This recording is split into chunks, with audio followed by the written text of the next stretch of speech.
It was undergoing major renovations, and infrastructure-wise, it is fantastic. It's a world-class zoo, but I've been to tiny little zoos, and it's not so much the facilities, it's the people who have to care for the animals that make a zoo great or not.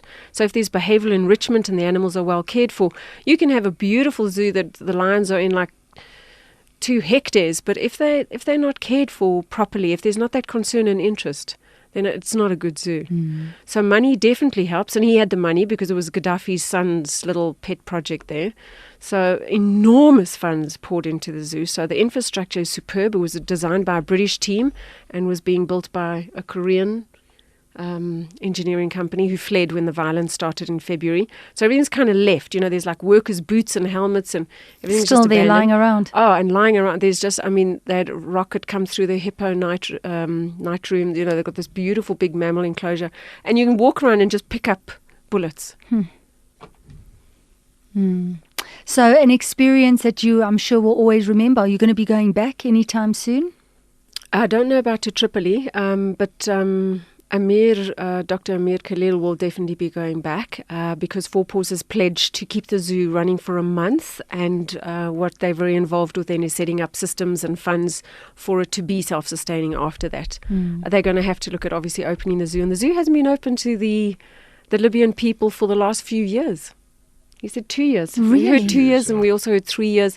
A lot of rumours, I'm not So sure. the right people are in there doing the right things, even with all the red tape. He's there and hopefully changing things around. But just, sitting here, because we could go into so much detail, I'd love to hear more stories about this experience. But I can just see that this is, amongst many other things, that is something that's brought the two of you together. This passion, this love of nature, of animals, of the environment, and adventure. Jeremy, is that what attracted you to Jackie?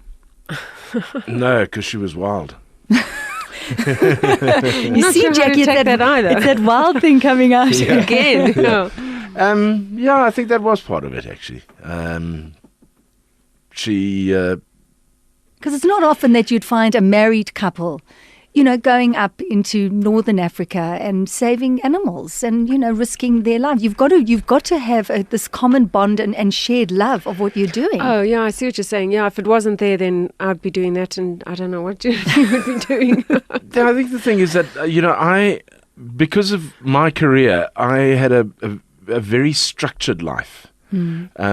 In broadcasting, you wake up at a certain time, you go to work at a certain time. Your life is run by a clock. If you gave me a script now, I would be able to look at it and say, no, that's not 30 seconds, that's a 35-second script. Because I'm used to working under those sort of conditions. Jackie came into my life and was a very different sort of person who worked under very different conditions and was more... Careful. Free. I can see he's trying to think of the right adjective to choose. Not contained. She was mercurial. Mercurial? Yes. Okay. Yeah. I'll have to think about that one. And that appealed to me because I needed that. I needed some part of my life to be in that area. And I found that with her in our relationship, which has worked for me. I don't know if it's worked for her. How is it, Jackie, having a husband who's now a lot more available? Is he a lot more available since he resigned from 94.7? No. It is so bizarre. I think I really had a misconception. I thought it would be semi-retirement. So we'd wake up and we'd have like breakfast and eggs together and, all these things that for 13 years just weren't there because he was gone at like 4 a.m. in the morning. So I did I was expecting a more laid-back lifestyle, certainly a lot more traveling. And I think we've travelled less in the last year than we have in the last 13 when I was on air. Really? Yeah. Well, we're going to take a break. I want to hear what you're doing, Jeremy. And Jeremy, that's, I think, when you were on 94.7, I think when you first started off, you were this shock jock, and everyone was shocked and horrified that you could use the words that you used on radio. In fact, I would say that you probably single-handedly changed radio in South Africa and the way what people found acceptable. Well, unacceptable. Or unacceptable. Yeah, well, I had to, because that was that was what I was tasked with by the board. Mm-hmm. We took over a radio station from the SABC that was wallpaper. Mm-hmm. It didn't even have a phone number, and it had part of its audience was not the audience that advertisers wanted, Mm-hmm. and I was told by senior management to blow that audience off and to attract a different And audience. boy, did you do that. And yeah, so I went in there, and it was probably the most difficult 18 months of my life, because I was being hammered by the media, I was being hammered by listeners who I was trying to get rid of, and I knew I had to do that, and I had to just suck it up and take the abuse. So it wasn't easy. And I did that, and then started building the audience that the advertising agencies wanted. And that's why it became the most successful private radio show in the country. But you found yourself in that process, because you were the shock jock. You probably did get rid of a lot of listeners, but you had so many people who then tuned in, because even though you said these shocking things, your big heart came through each and every time. And I think that's why people literally fell in love with you, Jeremy. Yeah, Niki, radio is a very honest medium. And people can hear through dishonesty on air. I really believe that. And I've always been an honest person who believes that if you don't give back to the community that you're part of, then you shouldn't be there in the first place.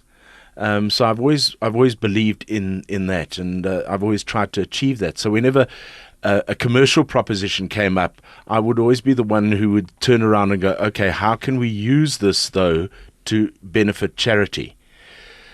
And that's where I've been involved, and that's where I am right now. Is that I'm now looking at various things that need to be done in communities around Johannesburg, and nationally and internationally, and matching up companies, not individuals, because I can't deal on that individual basis. Matching up companies that have the same values and attitudes, and pulling them together with charity initiatives or environmental initiatives that need to be fulfilled. Pulling parties together. That's what I was best at doing in radio, is pulling parties together.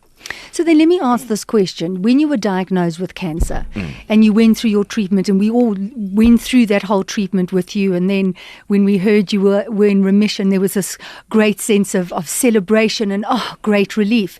But it was then that you announced that you would be retiring, or not long after that. Yeah. Would you say that possibly was the pivotal moment, Jeremy? No. Did you know?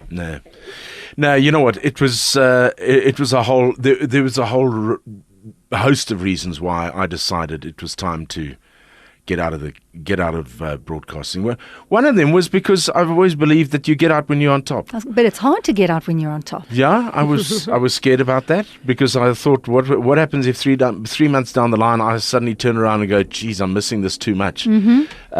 Fortunately, that hasn't happened. I have not missed, and I can honestly say this, I have not missed 1 second of broadcasting. Really? Yeah. Absolutely. Because you've been in broadcasting for years. It's in your blood. It's there. No, but you see, I've also been, without knowing it, I've also been in charity work for years and years and years. And that's in my blood. It's in my blood to...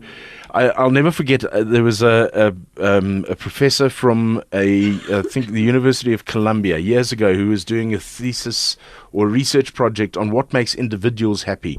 And they were looking for individuals from different cultures, of different ages, in different countries. They were looking for as wide a spread as possible. And I was approached and asked to do a survey on the intranet. They said it would take about 3 hours, and it did. And they said in return for that, he would give me a personal assessment of myself and what makes me happy. And I went through this entire process, did the thing, and about a month later, I got this assessment back. And the first thing that makes me happy is making other people happy. So I have to make other people happy to make me happy. And I am doing that now. I'm now in a position where I can do charity work with organizations and with corporates And I'm doing more charity work now than I ever was doing when I was on air, even though I had the medium to do it there. Because now I have the time to sit and filter through things and go, okay, this would work for that company. Let's go and talk to this person. So I'm using my contacts, and I'm working on a corporate level, not a personal level. So you have as much leverage now as you did then. Yeah. And you just have now more time. So you're satisfied. Absolutely. I have the most wonderful wife. I have the most wonderful partner. I have the most wonderful friend. I have the most wonderful wife. And I can do what I want to, when I want to, with who I want to, and how I want to. Doesn't get much better than that.